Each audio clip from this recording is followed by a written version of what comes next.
En primer lugar, dar las gracias a todos vosotros y vosotras.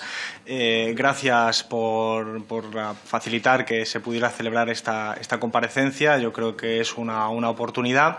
Las disculpas son necesarias en la medida en la que este Ministerio le hubiera gustado que esta comparecencia se produjese con anterioridad, pero bueno, todo el mundo conoce la situación extraordinaria que hemos vivido en estos últimos meses y quizás por ahí pues se pueda comprender. En cualquier caso, manifestar la plena disposición de este Ministerio y, por lo tanto, la mía propia, a comparecer tantas veces sea necesario para abordar los temas que aquí vamos a tratar. Veo algunas caras conocidas que son de otras comisiones en las que hemos y rendimos cuentas como Ministerio, por lo tanto, también trataré de hacer una intervención pues siguiendo las indicaciones del presidente pues lo más sintética posible, dando por hecho que algunos elementos a lo mejor no hacen falta profundizar, sin perjuicio naturalmente de que tendremos la opción de réplica por aquellos casos en los que se considere oportuno por parte de los diputados o diputadas pues profundizar en alguna materia. No obstante, empiezo ya de manera sintética trasladando los principales mensajes que luego tendré oportunidad de desarrollar mínimamente. La primera es decir que quiero centrar la intervención, sin perjuicio, por supuesto, de las preguntas posteriores y sus correspondientes respuestas, quiero centrarlo en un tipo de adicciones que están bajo la competencia directa de este Ministerio, que son las que se relacionan con juegos y, en una parte novedosa, con videojuegos. Y, por lo tanto, voy a explicar cuál es el estado de situación de la regulación en relación al juego, en tanto que es uno de los elementos centrales que ha generado una alarma social notable que todos ustedes conocen perfectamente, que es un estado de la situación que se explica muy fácilmente en los últimos días con fortuna. Y es que hace apenas unas horas, hace menos de 24 horas, tuvimos el sí de la Comisión Europea al borrador del Real Decreto que regula las actividades comerciales, es decir, el Real Decreto de la publicidad. Por lo tanto, tenemos ya otro paso muy importante dado en adelante, y es que la Comisión Europea avala el Real Decreto de regulación de la publicidad de los juegos de azar y apuestas, y a continuación lo que vendría sería la remisión para dictamen del Consejo de Estado, una remisión que esperemos pues pueda concluir y por lo tanto obtengamos ese dictamen y ese informe a mitad de septiembre, lo que significa que aproximadamente, siempre con las cautelas debidas en estas aproximaciones, aproximadamente en octubre tendríamos ya este Real Decreto en Consejo de Ministros y, por lo tanto, aprobado finalmente. Y esto es importante que lo situemos para que tengamos presente cuál es una de las principales medidas de este Gobierno frente a un fenómeno como es el del juego problemático que se ha extendido a raíz de los juegos de azar y de apuestas, y muy particularmente de apuestas y de apuestas deportivas, como tendré oportunidad de explicar a raíz de los datos que hemos obtenido durante los últimos años por parte de la Dirección General de Ordenación del Juego, pero muy especialmente también a raíz del estado de alarma. Esto es una buena noticia, en mi opinión, porque supone que pasamos de lo que es la regulación actual, que es la no regulación, que es la ley de la selva, como la hemos definido en otras ocasiones, a tener una regulación enormemente estricta, como ahora desarrollaré brevemente, en menos de un año. Y en menos de un año, además, un año muy especial. Es decir, estamos hablando que tomamos posesión a mitad de enero y estamos hablando de que a mitad de octubre o en octubre ya tendríamos esa regulación, que da una compensación muy importante a esa situación previa que había de ley de la selva. También decirles a ustedes que a continuación tendremos en los próximos meses conversaciones más concretas con las comunidades autónomas y con sus consejeros y consejeras encargados de la política del juego para tratar de abordar lo que es el juego presencial. Porque, como ustedes saben, pues el Ministerio de Consumo se encarga de la regulación del juego online y de la publicidad que naturalmente, por su propia naturaleza, es tanto online como offline. Pero, en cualquier caso, lo que son las llamadas casas de apuestas presenciales, que son en gran medida las que más atención han generado con estos problemas, es una regulación autonómica y ahora mismo tenemos una heterogeneidad muy importante que debemos resolver. Y, finalmente, decirles que en el ámbito de los videojuegos lo que que tenemos y anunciamos ya en alguna comisión es que abordar de forma estricta el fenómeno conocido como cajas botín o loot boxes, que básicamente son mecanismos de azar que promueven una serie de premios a cambio de micropagos y que están siendo destinados a un público muy objetivo, que es el público de menores. Y esto es algo que tenemos que abordar necesariamente porque está vinculado a un tipo de consumo compulsivo que puede generar elementos de adicción. Esto básicamente va a ser la intervención, lo haré con la brevedad necesaria para poder completar los requerimientos del presidente. En cualquier caso, el presidente tiene a bien informarme de que me estoy excediendo, adelante, para que yo pueda adaptar mi intervención. En cualquier caso, decirles que en el caso del Ministerio de Consumo, saben ustedes que tenemos las competencias de juego y de consumo, y en el caso de juego es una actividad legal, es una actividad que además es muy heterogénea. Según los datos que tenemos, el 85% aproximadamente de la población entre 18 y 75 años admite haber jugado alguna vez en el último año. Este tipo de actividad legal, sin embargo, tiene en determinados grupos sociales y en determinados comportamientos individuales unas consecuencias negativas, unas consecuencias definidas también en términos de patología, que pueden promover una situación muy similar a otro tipo de productos vinculados con las drogas, por ejemplo, pues como tiene que ver con la necesidad irrefrenable de jugar, el síndrome de abstinencia o incluso la dificultad de control. Y esto lo hace no solo un problema individual, sino también un problema social en un sentido más amplio, familiar, incluso de barrio. Y estos son elementos que existen con respecto a esta actividad del juego, pero en particular en los últimos años la explosión de los juegos de apuestas muy particularmente han llevado a desatar una alarma social que tiene como causa subyacente la extensión de muchos puntos de juegos y de apuestas en nuestro país, en nuestros barrios, insisto, de forma asimétrica, pero eso ustedes lo conocen bien, que ha tenido como principales receptores en muchos casos a menores de edad, aunque eso sea ilegal, por falta de controles en los accesos a estas casas de apuestas y, en fin, una serie de elementos que están mal diseñados, que están promoviendo una extensión aún mayor de este tipo de prácticas y, por lo tanto, correlativamente una extensión también y profundización de los problemas que tenemos que corregir. Esto tiene que ver con algo de manera integral, tiene que ver con el modelo de ocio que promovemos como sociedad en nuestras ciudades. Y es que el diseño de las ciudades en los últimos años ha priorizado este tipo de ocio frente a ocios alternativos. Y eso ustedes lo comprenderán cuando ven en sus barrios, en algunos casos, más casas de apuestas que otro tipo de lugares de ocio alternativo. Y eso genera una estructura de incentivos que también tenemos que ver cómo la abordamos y que naturalmente nos invita a hacer una aproximación integral y no solo puntual. No solo se trata de la publicidad, aunque nos vamos a centrar en esta primera medida en la publicidad por el enorme efecto que tiene, pero desde luego lo que quiero transmitirles es que es un problema mucho más amplio. Como les decía, el juego es un sector que es muy amplio, es un sector que además tiene una tipología, un abanico muy grande de opciones, es una casuística enorme. Pensemos que tenemos desde el bingo, el póker, el casino, las apuestas deportivas, las apuestas de otra naturaleza y determinados productos que se ofrecen. Y desde el punto de vista de lo que nos compete en esta comisión, he de decirles que los que conllevan más problemas, los que pueden generar más problemas desde el punto de vista de la adicción, son aquel tipo de juego que tiene un premio instantáneo. Es decir, frente a un juego que tiene un premio diferido, por ejemplo la lotería de Navidad, que se puede comprar en septiembre, incluso en verano, y que tienes la obtención o no obtención del premio en Navidad con esa fecha que da inicio subjetivo a ese periodo navideño, frente a eso el otro modelo, el modelo del premio instantáneo, es enormemente peligroso, porque al final lo que te incita es a un consumo compulsivo.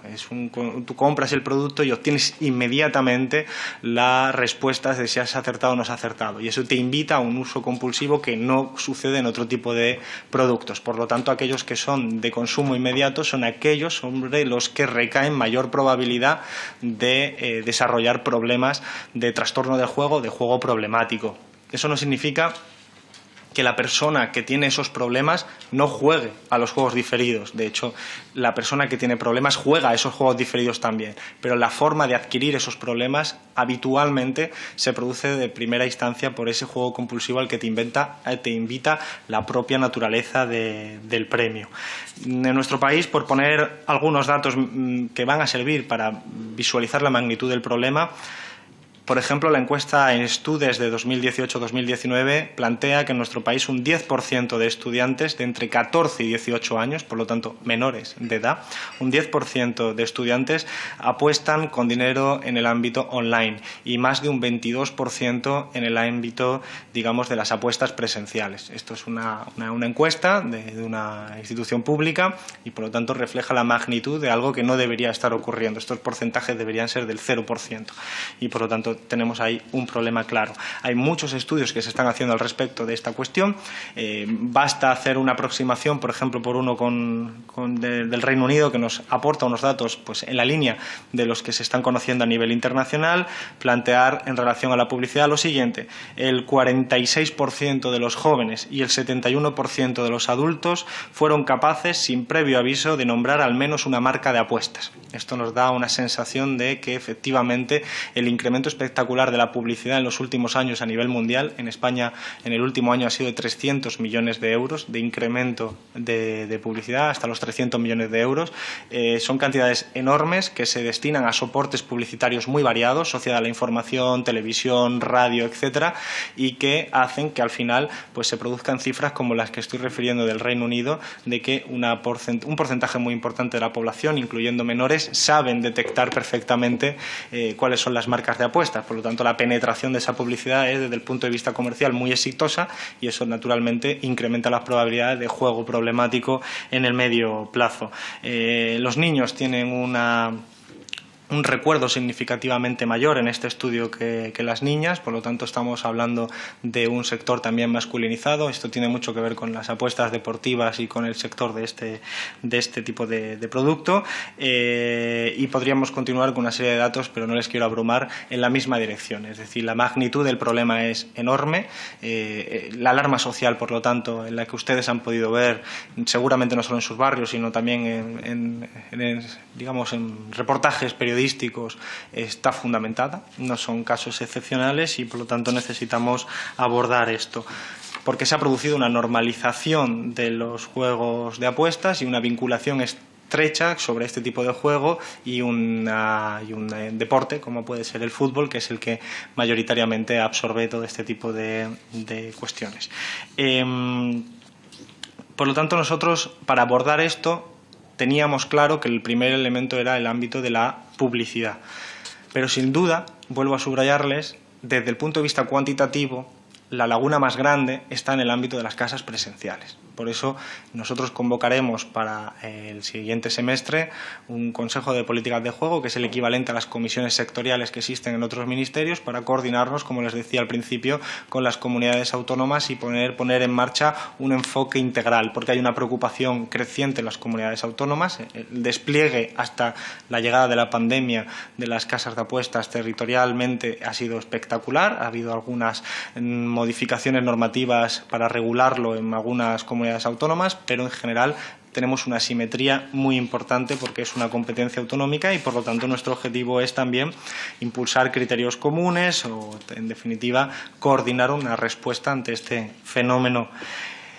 Desde luego, la publicidad, como les decía, era el primer foco.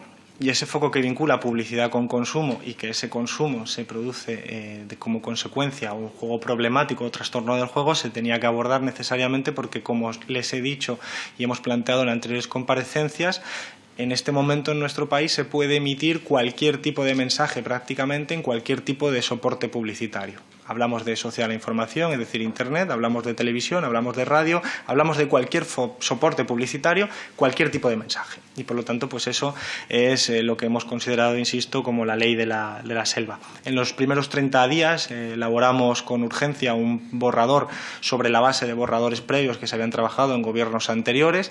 Los endurecimos, los hicimos más estrictos y lo presentamos al público como un primer paso. A continuación, hemos tenido una consulta pública donde la sociedad civil y determinadas instituciones han hecho sus aportaciones, e instituciones públicas como la Comisión Nacional del Mercado de la Competencia o el Defensor del Pueblo han dado sus valoraciones en la diferente línea de plantear que era posible y era necesario ir más allá de lo que planteábamos en ese borrador. Y, por lo tanto, nosotros entendíamos que había una oportunidad, también jurídicamente sostenible, de avanzar más allá en el desarrollo reglamentario y de ese Real Decreto. Eso es lo que hemos hecho. Por lo tanto, endurecimos ese borrador y lo presentamos a la Comisión Europea. Y, como ya les he anticipado, la Comisión Europea ha dado por trámite de urgencia el OK y, por lo tanto, ya vamos avanzando de una manera bastante satisfactoria. Entre medios, como todos sabemos, ha pasado la pandemia, seguimos estando en pandemia, pero hemos tenido que poner en marcha como Gobierno el estado de alarma, que se ha debatido en este Congreso, que se ha votado en este Congreso, y entre las principales medidas que hicimos desde el Ministerio de Consumo en materia y en relación al juego, aprobamos el artículo 37 del Real Decreto del 31 de marzo, que lo que hacía básicamente era establecer un marco estrictamente, muy estricto y muy restrictivo, hasta el punto de que limitábamos la publicidad únicamente a las franjas horarias de 1 a 5 de la mañana, que es donde menos consumo de publicidad hay, y el resto de horario, pues tanto en la sociedad de información como radio y televisión, no se podía emitir ningún tipo de publicidad. ¿Por qué hacíamos eso? Pues para proteger a la ciudadanía en un momento en el que el consumo de televisión se había disparado. Tuvimos marzo y abril como el récord histórico de consumo de televisión en toda la democracia reciente española y, por lo tanto, en toda la historia de España, como es natural por razones tecnológicas, y teníamos también a la mayor parte de la población volcada en torno a esa televisión, dado que todos estábamos en nuestras viviendas y todos estábamos en viviendas que normalmente se organizan en torno a la televisión y en torno a esas relaciones sociales que se construyen en términos de la televisión. Especialmente gravoso para aquellas viviendas de menor tamaño, especialmente gravoso para aquellas familias pues con mayores dificultades que en algún momento pueden llegar a pensar que la apuesta de dinero de una manera inmediata puede resolver problemas que son de largo alcance en su familia o en sus patrimonios y, por lo tanto, reducir ese impacto, que también era un impacto sobre los jóvenes y sobre los niños y niñas en el ámbito de la vivienda, pues nos pareció necesario. Los datos que les puedo trasladar ya al respecto del aprendizaje de ese momento son los siguientes.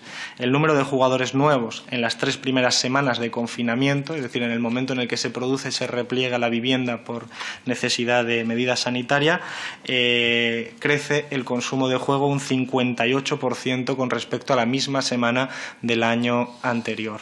Y esto es incluso contando con la desaparición de las apuestas deportivas, porque muchos de los objetos apostados pues habían dejado de tener sentido porque no se producían competiciones deportivas. Había algunas apuestas, sobre todo internacionales, pero ese segmento de juego había caído enormemente. Sin embargo, era compensado con el incremento del juego en otra serie de tipos de juego, como puede ser el casino o el póker. Y, por lo tanto, se detecta ese crecimiento importante durante las 3 primeras semanas de confinamiento.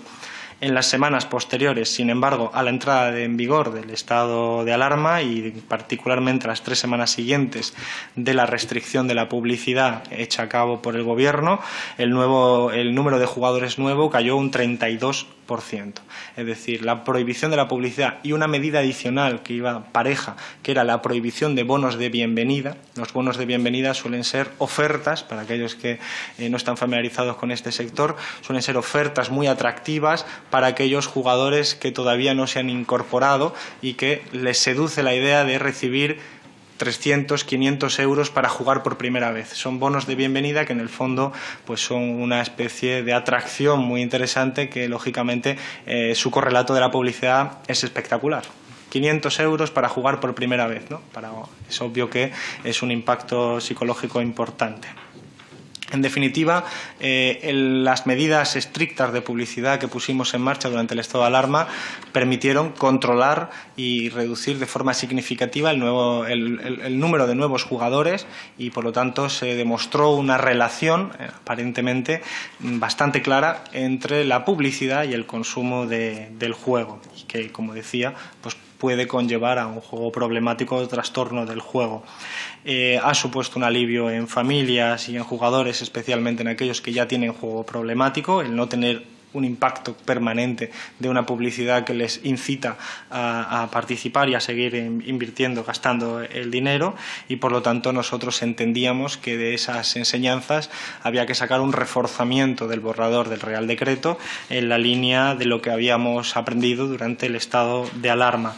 Por eso hace 16 días lo mandamos a la Comisión Europea y hoy tenemos el aval de ese Real Decreto. Elementos destacados de este Real Decreto en el momento actual y que por lo tanto sería el que se va a aprobar si todo va bien en octubre, pues tenemos un Real Decreto muy parecido a lo que estuvo vigente durante el estado de alarma. Estamos hablando de la prohibición de esos bonos de bienvenida que les acababa de describir previamente, la prohibición de la publicidad salvo en el horario de 1 a 5 siguiendo la ley de comunicación audiovisual, que es la que establece ese marco. Por lo tanto, igual exactamente que durante el estado de alarma. Tampoco será admisible el patrocinio en camisetas o equipaciones deportivas, esta familiaridad que lo que hace es trivializar en gran medida las marcas y el tipo de juego que se hace a partir de la actividad deportiva, pues no se verá nunca más. Y al mismo tiempo la Comisión Mixta de Seguimiento, que es el órgano que en última instancia va haciendo un control y un seguimiento de todo esto, una fiscalización, se integrarán también asociaciones de consumidores y de usuarios y de la sociedad civil. En el ámbito de la sociedad de la información, lo que comúnmente llamamos Internet, pues también queda prohibido absolutamente y sin horario, es decir, queda prohibido para siempre cualquier tipo de publicidad. Y en los servicios de intercambio, para que nos entendamos, pues servidores de plataformas de vídeos, etcétera, pues las mismas limitaciones horarias que en las páginas web.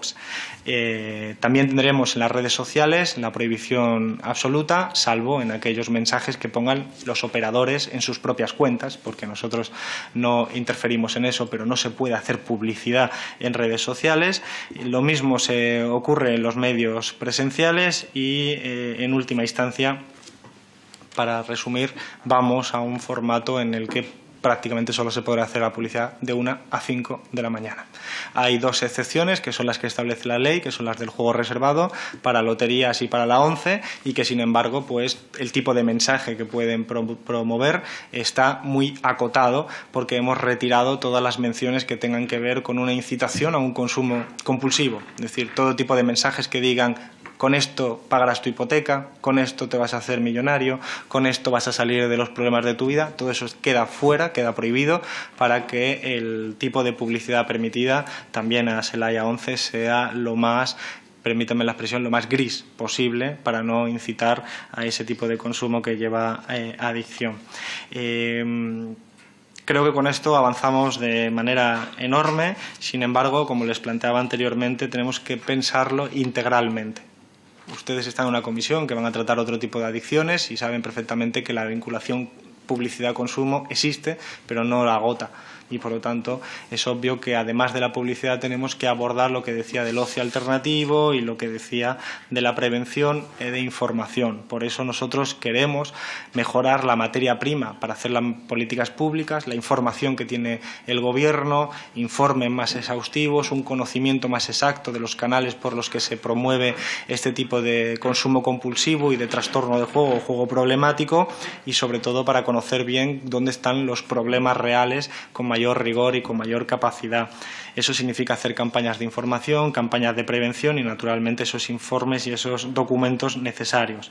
También queremos reorientar la tasa por la gestión administrativa del juego que pagan los operadores en línea, con el fin de que no sea una tasa meramente recaudatoria, sino que pueda servir pues para sensibilizar, para las campañas preventivas de las que le hablaba, o para reparar los efectos negativos que tiene pues este tipo de actividad cuando se produce de esta manera. Ya les mencioné lo que es el Consejo de Políticas del Juego, lo que es nuestro objetivo, y si ustedes quieren después podemos profundizar sobre ello, y al mismo tiempo también está entre las líneas de trabajo de este ministerio entender la otra pata, la pata de los que ya juegan y quieren seguir jugando, y que no necesitan la publicidad para jugar, sino que ya son jugadores y que están participando. Pues queremos desarrollar líneas de juego seguro, líneas que faciliten que ninguna de esas personas pueda caer en problemas intensivos de salud pública. Y finalmente, para terminar la intervención en este ámbito y terminarla a espera de las preguntas, ir al otro elemento vinculado necesariamente, que es el ámbito de los videojuegos. Como ustedes saben, los jóvenes en los países desarrollados de forma creciente dedican tiempo a actividades digitales, a actividades online. Al fin y al cabo, el videojuego es una industria que mueve ya más dinero en España que el cine. Y esto es importante que nosotros lo tengamos presente, porque a veces no somos conscientes de lo que significa, y además se está produciendo un crecimiento mayor que en esos otros sectores. Y los videojuegos forman parte ya de las principales actividades que realizan nuestros jóvenes, especialmente los adolescentes, pero también niños y niñas de menor edad.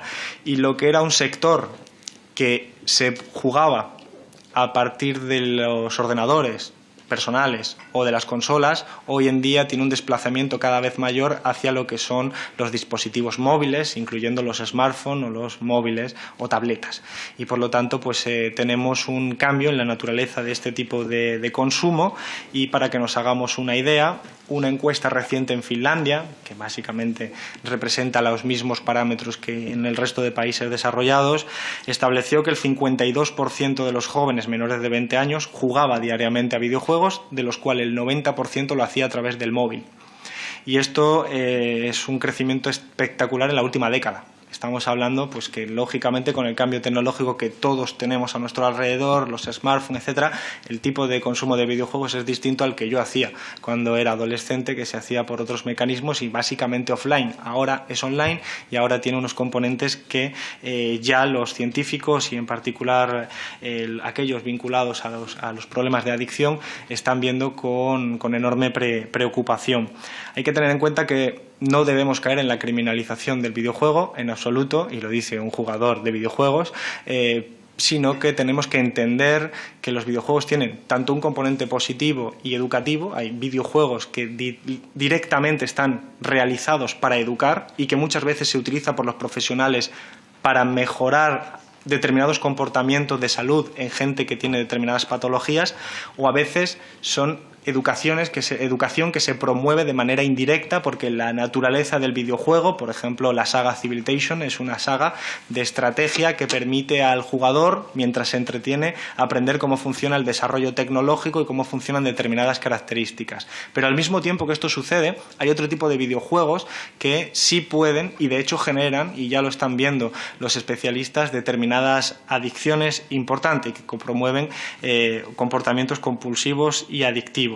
De hecho, ya para el año que viene está previsto que las organizaciones internacionales, entre ellas la Organización Mundial de la Salud, empiecen a consolidar sus esquemas, sus indicadores, para ir definiendo de manera mucho más precisa lo que son la afectación de los videojuegos sobre los desórdenes mentales. Es decir, en los últimos años ha habido muchos estudios, todavía son insuficientes para conocer la forma en la que determinados videojuegos pueden generar consumos compulsivos y de adicción, pero ya tenemos suficientes indicadores y de hecho ya hay determinadas organizaciones internacionales que lo incorporan ahí.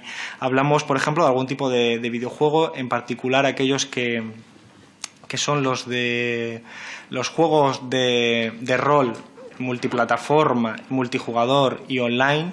Son juegos que por sus propias características son más susceptibles de potenciar consumos adictivos. Hablamos de videojuegos sin horizonte, no tienen tiempo, juegos online de una competición muy intensa con otros jugadores y que por lo tanto, al no tener una fecha final y es un juego continuo, el consumo compulsivo en ese ámbito competitivo es muy, muy elevado.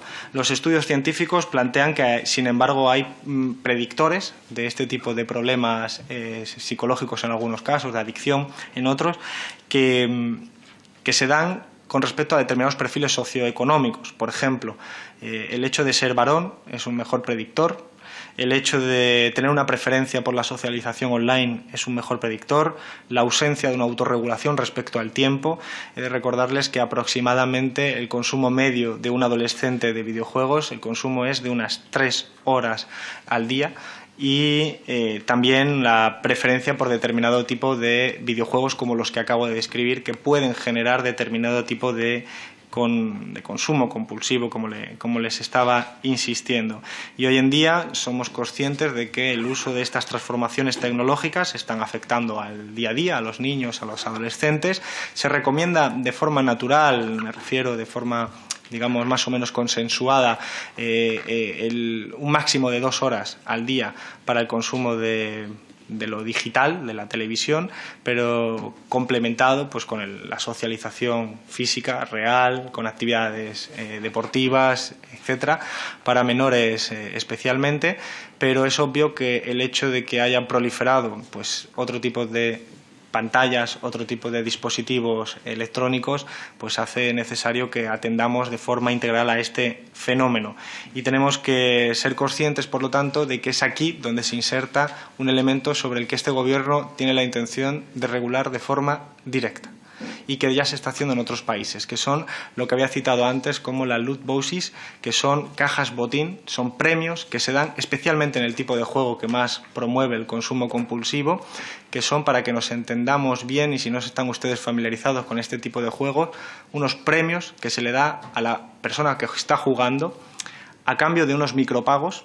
Es decir, puedes tener tu personaje en un juego de estrategia, tu personaje que puede mejorar su armadura, que puede mejorar su espada, que puede mejorar sus habilidades, accediendo a un micropago de 5 euros, de 10 euros, de la cantidad que sea, pero que el premio que recibe es desconocido a priori, sino que depende del azar, y que por lo tanto es un premio que tiene un valor monetario. Incluso en algunos casos se puede cambiar de nuevo por dinero, se puede comerciar, hay un mercado incluso en algunos casos para este tipo de productos, y que se produce de forma instantánea. Por lo tanto, se da a veces en videojuegos que están etiquetados para mayores de 18 años, pero que incorporan este mecanismo en su...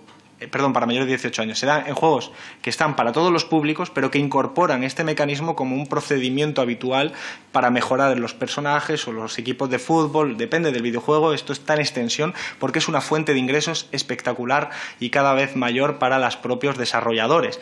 Lo único que sucede, que no es menor, es que esa fuente de ingresos se deriva muchas veces pues, de experiencias muy normales, como el niño o la niña que tiene su consola instalada la tarjeta y que con 3 clics pues, puede directamente acceder a una mejora por un micropago de 5 euros, de 2 euros, de 3 euros, del que sus padres probablemente no sean plenamente conscientes del tipo de comportamiento compulsivo que eso significa, porque, bueno, pues accedes, quieres una mejor armadura, como decía anteriormente, pero no te sale, pues echas otros 5 euros y ves si te sale, que no te sale, otros 5 más. Es obvio que esto se parece mucho, y de hecho en la literatura científica se ha considerado así, similar a las tragaperras. Y además va acompañado de su música, de sus elementos que lo promueven. Y a nivel internacional está empezando a ser regulado, prohibido, en algunos países a nivel internacional. Se está en contacto con los desarrolladores y nuestro objetivo es exactamente llegar a ese final. Por eso estamos en contacto con la Asociación Española de Videojuegos y por eso seguimos hablando con expertos para que este tipo de mecanismos que se produce dentro del videojuego, y hablamos de un mecanismo dentro del fenómeno global que he descrito de forma sintética, que es el de las cajas botín. Y por lo tanto es el objetivo del Gobierno ser capaces de abordar esto, que es un problema serio al que no se nos puede escapar, dado que su objetivo en términos de target es gente menor de edad. Y por lo tanto, con esto creo haber sintetizado lo más rápido posible, supongo que me habré excedido en el tiempo, pues las 2 líneas vinculadas a las adicciones que se pueden generar con el consumo de determinado juego y determinados videojuegos. Gracias. Gracias, presidente. Lo intentamos. En primer lugar, quisiera agradecer pues, el tono de todas las intervenciones. Creo que es muy positivo la discrepancia dentro de un tono educado y es, yo creo que un signo de salud democrática que, desgraciadamente, en anteriores meses pues, no fue demasiado común, o no fue todo lo común que a algunos, al menos, nos hubiera gustado pensando en lo que debe ser la política. Pero creo que esta sesión, por ejemplo, ha sido un ejemplo paradigmático de cómo se pueden hacer las cosas de otra manera, dentro de una discrepancia y de una pasión que necesariamente pues todos tenemos al abordar estos temas que nos preocupan. En segundo lugar, un elemento que se ha planteado por varios grupos y que tiene que ver con una cuestión metodológica. Este ministro viene aquí y yo, naturalmente, vengo aquí pues porque quería comparecer en primera persona, porque quería rendir cuentas y lo hago en una comisión en la que formo parte, pero mi presencia aquí no agota la presencia de otros ministerios y, por lo tanto, pues naturalmente aquí pasarán todos los miembros del Gobierno que ustedes consideren oportunos que tengan que pasar y que los trámites procedimentales establezcan. Ahora bien, tengo que advertir que creo que si hay un miembro del Gobierno que ha comparecido y rendido cuentas en este Congreso es el ministro de Sanidad. Quizás no ante esta comisión, pero ha estado durante meses, todas las semanas, varias veces por semanas en algunos casos, y creo que es de reconocimiento ese rendimiento de cuentas, sin perjuicio que naturalmente pues no llegamos a todo, y yo estoy aquí pues naturalmente para rendir cuentas por la parte que nos corresponde como Ministerio de Consumo, que es complementaria y naturalmente coordinada con el resto de ministerios que tienen alguna competencia que incide sobre esta comisión, que es de reciente creación y que no aborda solo el tema de las drogas, como era el título que tenía en anteriores legislaturas, sino que aborda las adicciones con sustancias y sin sustancias y, por lo tanto, naturalmente, pues las competencias que nosotros tenemos en consumo son muy intensas y hoy he tratado de explayarme sobre algunos de los elementos centrales que son de máxima preocupación en este momento y particularmente durante el estado de alarma. Entonces, comienzo a las respuestas de una forma más o menos específica. Empiezo por la intervención de la portavoz del Partido Popular, la señora Patricia Rodríguez. Yo he tenido una sensación al escucharle un poco incómoda, porque yo llevo aquí 9 años de diputado y una de las primeras experiencias que tuve fue una interpelación con el ministro de entonces, Guindos, del Partido Popular, en la que lo que me sorprendió fue que después de escucharme durante 15 minutos leyera la respuesta. Y eso fue una sensación incómoda para alguien que, no con ingenuidad, pero tenía mejores expectativas de cómo era la política. Y, por lo tanto, creo que no es un buen nacer. Yo no he venido aquí a juzgar a nadie, pero creo que el hecho de que usted haya leído la respuesta le ha traicionado a usted misma, porque se ha pisado en varias ocasiones con los elementos que yo había planteado anteriormente y ha entrado en bastantes contradicciones que ahora apuntaré, que hacen difícil de comprender por qué usted ha planteado algunos temas que ya habían sido respondidos, si se permite la expresión, aunque hubiera sido cronológicamente anterior, por mi intervención original. Por ejemplo, en los temas de juego. Usted ha dicho que la medida del estado de alarma decayó con el estado de alarma. Es lógico.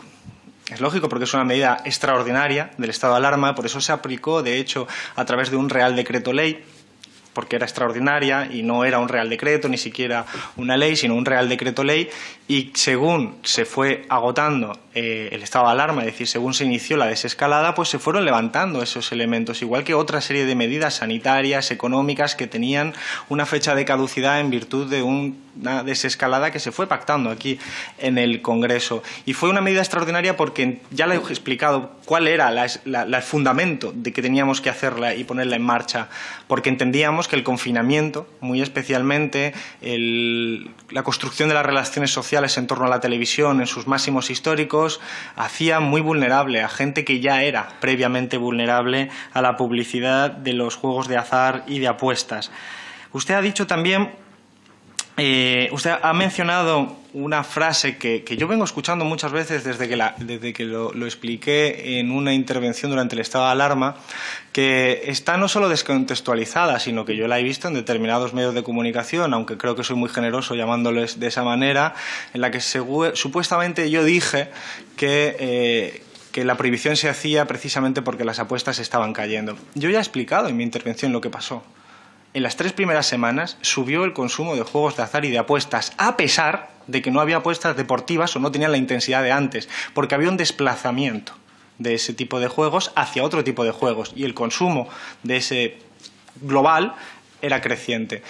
Yo he entendido durante estos meses que se utilizara esas frases para caricaturizar, pero honestamente, lo había explicado antes, es muy fácil de entender. Hay unos jugadores que se quedan encerrados en sus casas por medidas de confinamiento, estaban acostumbrados a apuestas deportivas, se cancelan la mayor parte de los eventos deportivos, pero siguen jugando y trasladan su actividad al bingo, al póker, al casino. Y eso para nosotros es preocupante porque está reflejando unas tendencias de fondo que son las que previamente nos han explicado el crecimiento de trastornos de juego y juego problemático. No tiene demasiada mayor historia, pero está justificado. Y, de hecho, cuando imponemos la regulación, desciende el número de nuevos jugadores. Ha hablado usted también de que el Real Decreto nuestro es igual que el del PP en un porcentaje, ha dicho usted, de 70%. No es cierto. Y aunque fuera cierto cuantitativamente en nombre de los artículos, no lo es cualitativamente. Pero, en cualquier caso, no vamos a discutir de la magnitud. Simplemente recordarle que el Real Decreto del Partido Popular no se aprobó. No se aprobó, por lo tanto estamos comparando con la nada. No se aprobó, es decir, llevamos desde el ascenso de las casas de apuestas y del juego online desde aproximadamente el 2015, llevamos 5 años, en realidad más, sin ningún tipo de regulación. Y desde el 2015 hasta que el Mariano Rajoy dejó de ser presidente del Gobierno por la moción de censura, pasaron tiempo suficiente. Le estoy poniendo el ejemplo de este Gobierno de coalición que ha puesto en marcha en muy pocos meses y meses muy difíciles y muy extraordinarios una medida que va a estar en vigor inmediatamente. Por lo tanto, eso sin entrar en las diferencias cualitativas que, como comprenderá, son mucho más que notables y que es que nuestra regulación es enormemente estricta, mientras que la que se planteó por el Grupo del Partido Popular, pues honestamente estaba mejor que no tener nada, pero se quedaba muy, muy lejos de lo que nosotros estamos haciendo ahora. Y usted ha hablado del juego responsable. He de decirle que nosotros, lo he mencionado de hecho en mi intervención, juego seguro, nosotros estamos trabajando en esa línea es importante para los jugadores que ya están participando, es importante para la comunidad y tiene un enfoque multidisciplinar, por supuesto que sí, pero este Real Decreto que hemos hecho y que está en la Comisión Europea, que acaba de volver, es un Real Decreto para la publicidad. Y, por lo tanto, nuestra previsión era que en el segundo semestre pudiéramos ya empezar a poner en marcha en consulta pública el Real Decreto de juego seguro. Nos parecía adecuado, pero la razón por la que en el Real Decreto actual no se incorporan elementos de lo que se ha llamado anteriormente, porque la ley lo dice así, juego responsable o juego seguro, pues es sencillamente por priorizar los elementos que a nosotros nos preocupan más, que son los que se han descrito en sus propias intervenciones. Y me ha preguntado usted si vamos a garantizar que los menores no juegan. Por supuesto que sí. De hecho, para empezar, luego responderé porque el portavoz del Partido de Ciudadanos ha hecho una pregunta específica sobre el control de acceso, pero no solo la ley lo establece así, sino que el hecho de que nosotros aprobemos una publicidad de esta medida hay que entenderla también como que los jóvenes y los menores de edad se ven absolutamente protegidos por esta medida. Naturalmente no abarcamos la totalidad de la protección, más nos gustaría. Es una cuestión que hay que abordarla integralmente, pero con este cerrojazo a la publicidad, con esta prohibición estricta de la publicidad, protegemos mucho a los menores, más allá de los elementos materiales que ahora describiré sobre el control de acceso. Ha dicho usted también dos preguntas sobre el consumo de alcohol y el tabaco, que a mí no me corresponden responder, no porque no tenga respuesta, sino porque no me corresponde a mí responderlas, pero sí le diré que en torno a la fiscalidad, le tengo que aclarar una cosa. La fiscalidad sirve, como usted bien sabe, por el artículo 31 de la Constitución, para tener un sistema fiscal progresivo y poder sostener las finanzas públicas en sus diferentes partidas, entre ellas la del Estado social, pero la fiscalidad también es un instrumento de construcción de sistemas de incentivos. Y eso es la acepción que nosotros entendemos, por ejemplo, a la hora, desde el Ministerio de Consumo, junto con el Ministerio de Sanidad, preparar un plan de integral contra la malnutrición y la obesidad, que es algo que ya hemos anunciado previamente, que se hace por el vehículo de la ESAN, de la Agencia Española de Salud Alimentaria y Nutrición, que forma parte orgánicamente del Ministerio de Consumo y funcionalmente de los 3 ministerios concernidos, Agricultura, Sanidad y Consumo. Y decirle que, por lo tanto, la fiscalidad no es sencillamente subir o bajar impuestos, es adecuarla y poner el foco de forma precisa para incentivar un tipo de comportamiento y desincentivar otro. Por ejemplo, nosotros somos partidarios de poder bajar los impuestos a los productos saludables, de consumo saludable, y subir los impuestos a los de productos no saludables. Porque nosotros no le vamos a decir a la gente lo que tiene que consumir. No somos así, pero sí establecemos un sistema de incentivos.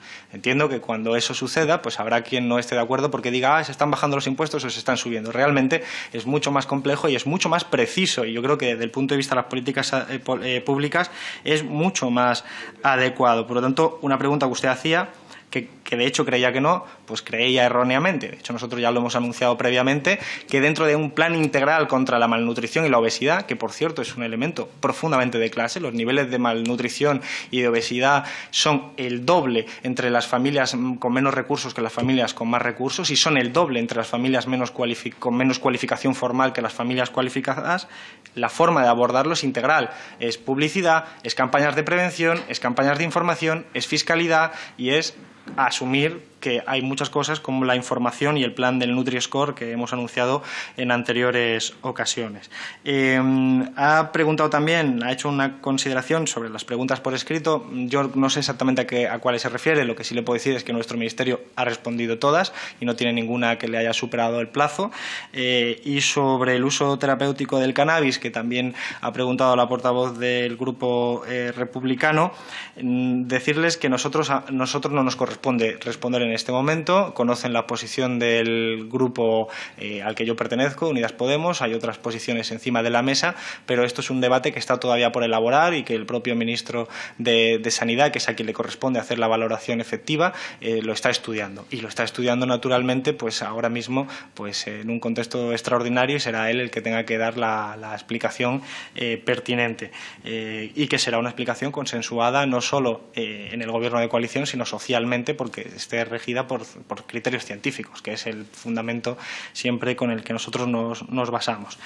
De hecho, paso a las preguntas formuladas por la portavoz Marta Rosique del Grupo Republicano. Yo estoy totalmente de acuerdo. Ha hecho usted un comentario sobre la necesidad de poner el foco en la desigualdad de clase. Yo creo que la clase social atraviesa casi todos los fenómenos sociales. Lo he explicado antes con el confinamiento. De verdad, no es lo mismo pasar un confinamiento en una casa de 70 metros cuadrados que hacerlo en una de 140 o más. Es evidente que eso es así, y es evidente que los perjuicios, bueno, no sé si tienen ustedes dudas, pero para mí es evidente, los perjuicios que se producen en términos de salud, acabo de poner otro ejemplo, y en términos de juego, pues son muy notables, fundamentalmente porque, por ejemplo, cuando he hablado del tipo de mensajes al que también se ha referido la portavoz, de inmediatez, que diga juega ya, hazte millonario, o que aparecen con una iconografía, por ejemplo, de alguien en las Bahamas lleno con fajos de billetes, que son típicas imágenes y estampas que hemos visto en muchas de las publicidades, es un mensaje que no se está trasladando al rico, porque el rico no lo necesita. Es un mensaje que se está trasladando a quien está en un enorme estado de necesidad y que se puede ver abocado a ese consumo compulsivo, que además le promete pues una probabilidad que es muy, muy inferior realmente de la que se le está prometiendo. La probabilidad de éxito me refiero. Por tanto, evidentemente las cuestiones de desigualdad de clase las atraviesan todas, y seguro que aquí van a ver ustedes un montón de temas en la Comisión de Adicciones, más allá de los de juego, que van a estar cortados por la misma raíz. Excusarme, lo ha dicho también otra portavoz, por la cuestión de no haberles enviado a ustedes el borrador del Real Decreto. Honestamente no es posible que haya sido una filtración, porque es un documento oficial que se mandó a la Comisión Europea y estaba en la página web, es decir, que tiene sus trámites adecuados, y probablemente ha sido un error nuestro de este Ministerio pues no haber estado atentos y habérselo mandado también a ustedes, pues por sencillamente el interés que puedan tener, que es enorme, porque estamos en esta comisión, y eso ha sido un error nuestro. Ha hecho otra serie de preguntas, la verdad que no he captado todas, no me ha dado tiempo a apuntarlas todas, pero sobre el Real Decreto, los mensajes de inmediatos, la necesidad de alertar sobre los problemas que genera el juego. La necesidad de alertar sobre los problemas que genera el juego no solo son las campañas de prevención e información, sino que también van dentro de lo que es el juego seguro, al que le respondía la portavoz del Partido Popular, es decir, una segunda pata que se refiere más a los jugadores, y con el ámbito de la publicidad se refiere más al control de la relación relación entre la publicidad y el consumo de nuevos jugadores. Son dos ámbitos distintos que hemos preferido analíticamente separarlos y meter urgencia en el primero e ir al del juego seguro posteriormente. Pero algunas de las consideraciones que usted ha hecho están ya recogidas en el Real Decreto. Por ejemplo, la prohibición de famosos o la prohibición de youtubers. Es evidente que no van a poder hacer ningún tipo de publicidad, de ningún tipo de incitación al consumo, aprovechando su imagen de visibilidad pública en la que se pueda confundir o mandar el mensaje equivocado de que esa persona es rica y famosa porque juega, cuando realmente es un proceso que va al revés en todo caso, en el sentido de que se aprovecha su imagen para estimular la idea de que se puede hacer uno rico, cuando no es así. Los bonos están prohibidos, es decir, la limitación que aparecía antes en el anterior borrador era cuantitativa, ahora directamente están prohibidos y por lo tanto es un avance importante en ese sentido. También ha dicho usted dos cuestiones sobre el ámbito de los videojuegos, juegos que aquí la frontera es más difusa, los eSports, que mueven unas cantidades de dinero astronómicas y que es una industria creciente, verdaderamente impresionante y que no está pasando por el radar de la mayoría de la sociedad, digamos, organizada en términos clásicos, incluyendo los partidos políticos.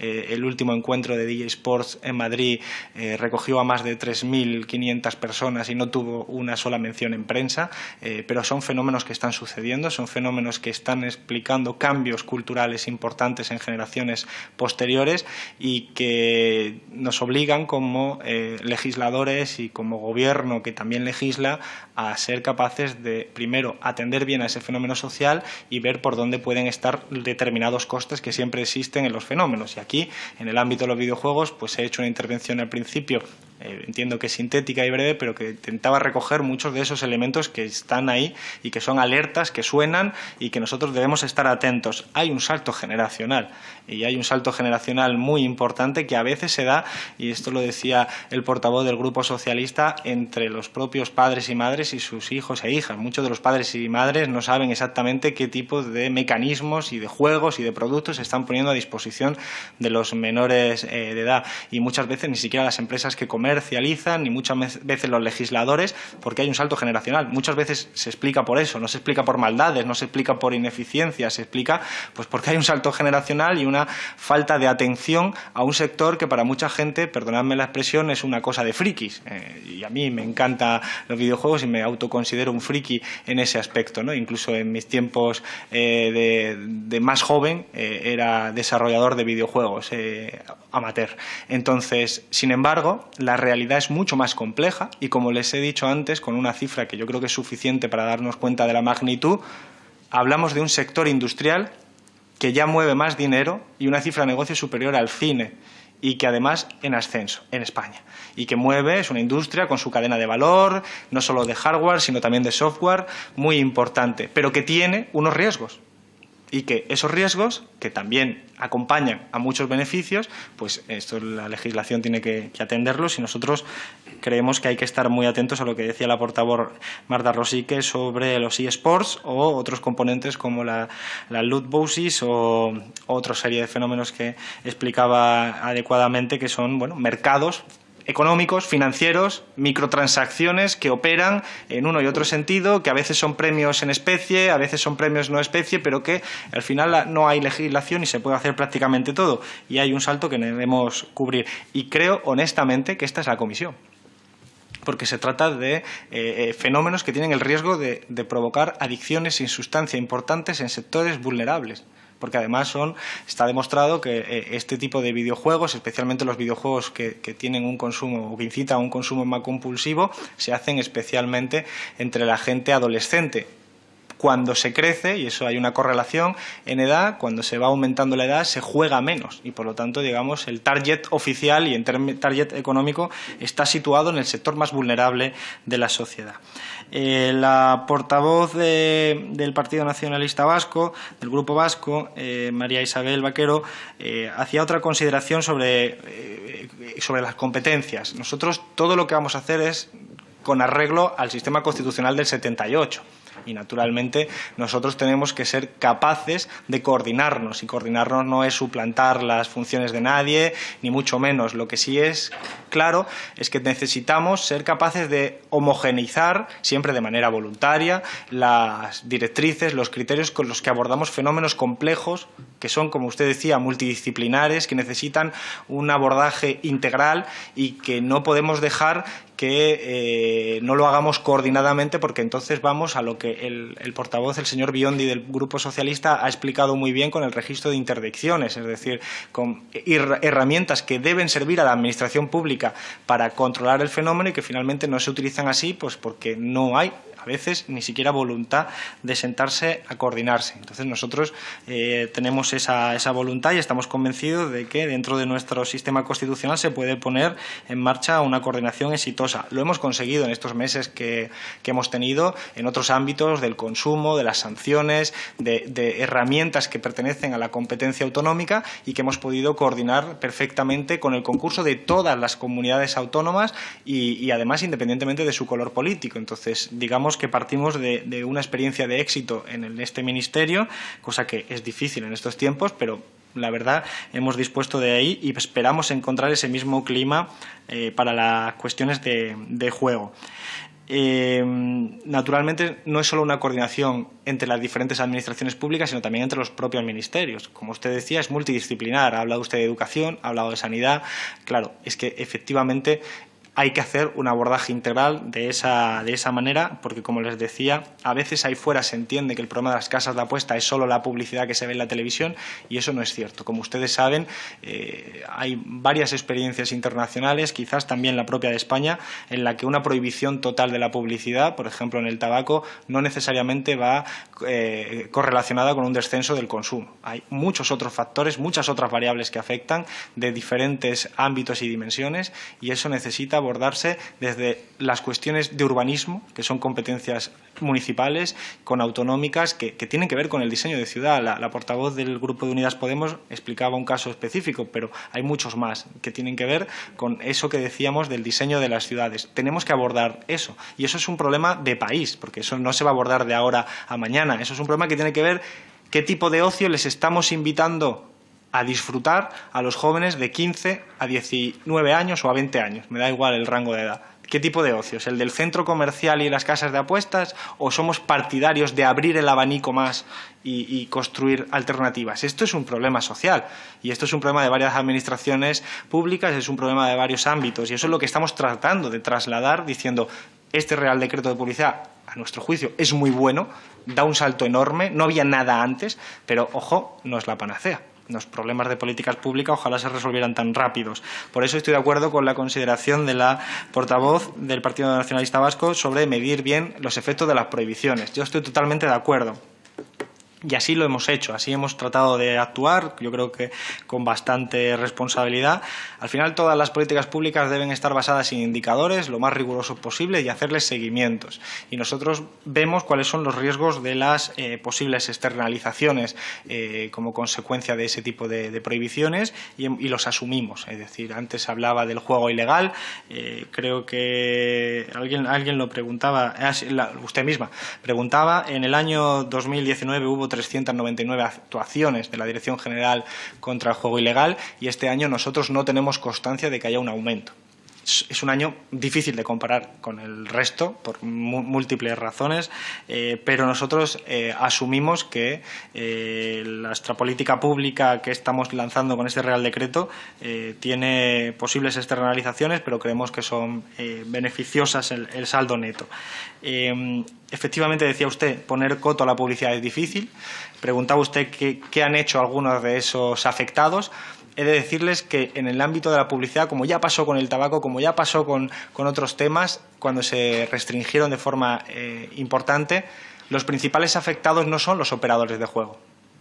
Los principales afectados son las empresas que reciben ingresos por el soporte publicitario que brindan a esos operadores de juego.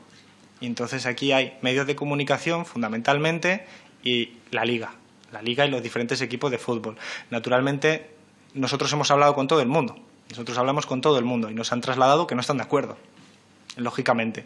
Y nosotros hemos visto como la Liga también ha reunido a sus equipos para valorar este Real Decreto. No tenemos mayores constancias de ello, pero nosotros vamos a seguir hacia adelante y lo que vamos a hacer, como lo hemos hecho dialogado, es dar tiempo suficiente para que esas empresas puedan readaptar sus fuentes de ingresos, pero siempre en cumplimiento del Real Decreto, y por lo tanto les vamos a dar el margen que sea necesario, por supuesto no muy grande, para que tengan ese tiempo suficiente para que ninguna de ellas se pueda ir a la quiebra o pasar un problema financiero extraordinario, pero naturalmente con ese tiempo suficiente solo indicamos que el Real Decreto es inevitable.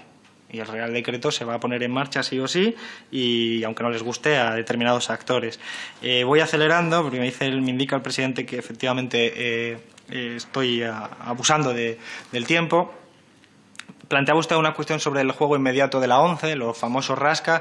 Nosotros los estamos estudiando, estamos preocupados por todo lo que es el juego inmediato en general y es parte de la naturaleza de lo que estamos abordando reglamentariamente en este Real Decreto, y si vemos que finalmente se confirma que es un peligro, nosotros no tendremos ningún problema, al contrario, en ir a regularlo. Pero efectivamente la ONCE junto con SELAE pertenecen por ley a juego reservado y tienen una consideración distinta, pero nosotros eso no nos va a impedir abordar el tema de una forma, pues como lo hemos hecho con todo, desde la salud pública. El portavoz de Ciudadanos nos ha preguntado también sobre los patrocinios en las camisetas. Le doy por respondido ya por lo que acabo de plantear anteriormente. Efectivamente, pues daremos ese tiempo y disposición a las empresas para que se adapten. Prohibiremos, como también he indicado anteriormente, los famosos. Se sigue manteniendo esa prohibición, naturalmente, incluso en la parte reglamentada, es decir, un famoso no puede hacer publicidad de 1 a 5 de la mañana. Es decir, hay toda la publicidad está limitada a ese rango de 1 a 5 de la mañana, pero incluso en ese rango de 1 a 5 de la mañana no todo vale. Y no valen famosos, y no valen determinado tipo de mensajes, es decir, que digamos que ese Real Decreto va muy lejos. Sobre el control de acceso y el control de identidad, explicarle que actualmente cuando alguien hablo del juego online, cuando alguien se registra tiene que el operador mandar todos los datos de registro a la policía y se comprueba que esos datos son reales. Ese es el primer movimiento que se hace. Después se verifica que no esté en algún registro de autoprohibidos. Y evidentemente, si cumple esa condición, se exige una prueba de vida similar a la que pide un banco cuando se hace una cuenta corriente online, que suele ser pues una foto con el DNI y con la persona. Y después se cruza con el registro de fallecidos, porque desgraciadamente pues hay muchos casos que se han demostrado y se han denunciado de gente que utiliza el registro del DNI real de alguien que ha fallecido. Cuando todo eso es así, yo creo que son barreras de entrada muy importantes para evitar la usurpación. Y con todo, si el operador de juego permite que o se le escapa a alguien, las multas van desde 100.000 euros a 1 millón de euros. Es decir, los incentivos para que el operador de juego online cumpla son muy altos. Pero no nos engañemos, el problema está en las casas de apuestas presenciales. Las casas de apuestas presenciales, como decía la portavoz de Unidas Podemos, normalmente tienen un control de acceso nulo o bastante limitado. A veces consisten solo en un camarero o camarera en un bar en el que se hacen relaciones sociales normales, se socializa la gente y la camarera o camarero no tienen autoridad ninguna para pedir un DNI o pedir controles. Y al final, además, pues se hace allí pues desde el consumo, como decía el portavoz del Partido Socialista, de bebidas más baratas de lo normal hasta pues las apuestas propias con respecto al evento coyuntural de lo que sea. Entonces ahí es donde está el boquete, honestamente, en términos de eso, y ojalá dispusiéramos de mecanismos igual de rígidos que están en el mundo online, en el mundo presencial. Esperamos regular la parte de las loot boxes para el próximo semestre. Nosotros teníamos una planificación desde enero que nos hizo ser rápidos y presentar un primer borrador los primeros 30 días, pero no nos ha sobrevenido una pandemia y un cambio de planificación, pero en cualquier caso esperamos presentar aquí un borrador de la regulación el próximo semestre. La coordinación con comunidades autónomas, en la línea de lo que le decía a la portavoz del Grupo Vasco, creo que hay que mejorar mucho la coordinación. El portavoz del Partido Socialista pone un ejemplo que yo creo que es magnífico para entender bien la falta de coordinación. Totalmente de acuerdo con lo que usted dice de la prevención, creo que es clave, por eso le decía, es un problema integral, no es solo controlar que no haya publicidad, es algo más y la prevención es fundamental, como bien saben los que son ustedes especialistas en el mundo sanitario. Y la fiscalidad, también decirle que nosotros la consideramos, tanto desde el punto de vista de los incentivos que explicaba antes, como en el caso del juego, porque ha puesto, desgraciadamente, de bastantes ventajas que han hecho asimétrico la consideración de algunas empresas del juego con respecto a otros sectores productivos. Y yo creo que eso es un incentivo perverso que hay que corregir. El portavoz del Partido Socialista le ha hecho mención a algo. En este estado de alarma hemos visto cómo, desgraciadamente, algunas comunidades autónomas han promovido bonificaciones fiscales a este tipo de actividades que yo entiendo que no van en la línea de lo que ustedes todos están aquí diciendo, representando a la totalidad de la soberanía popular.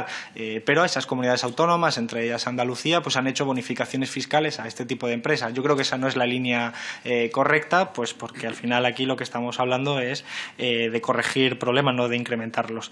Y termino ya con el portavoz del Grupo Vox, el señor Tomás Fernández, antes de terminar con Unidas Podemos y Partido Socialista y Grupo Socialista, decirle al señor Fernández que discrepo con su apreciación de que las adicciones no entienden de género, básicamente porque tengo todos los datos encima de la mesa y demuestran que hay un sesgo de género brutal. Por ejemplo, el consumo de los videojuegos al que hacíamos referencia y del tipo de juego más problemático, que es el juego de rol multijugador online, tiene un sesgo masculino espectacular. Y todos los estudios, me refiero no solo académicos, sino también, digamos, científicos, de psicólogos y psiquiatras con respecto a las adicciones derivadas del juego y de la adicción a los videojuegos, reflejan eso. Hay una masculinización de las personas que son efectivamente las que desarrollan este tipo de problemática.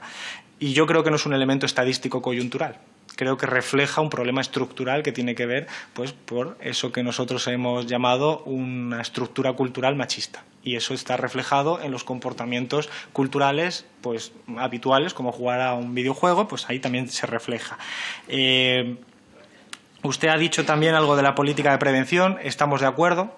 Vuelvo a subrayar, dentro de la línea, y no abundaré más, de la línea que hablábamos de plan integral. Ha pedido contar con expertos, decirle que, por ejemplo, este Real Decreto al que hacemos referencia ha estado en consulta pública, hemos recibido aportaciones muy interesantes de muchos sectores muy distintos, de la sociedad civil, desde partidos políticos hasta asociaciones de personas, de jugadores rehabilitados, hasta profesionales sanitarios y, por supuesto, también operadoras de juego, instituciones públicas.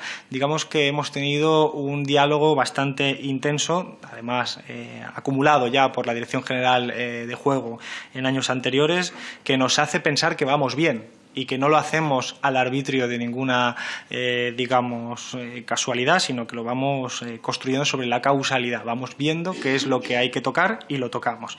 Y por eso usted ha terminado con una reflexión sobre que no se antepongan las ideologías, que me obliga a hacer una consideración metodológica.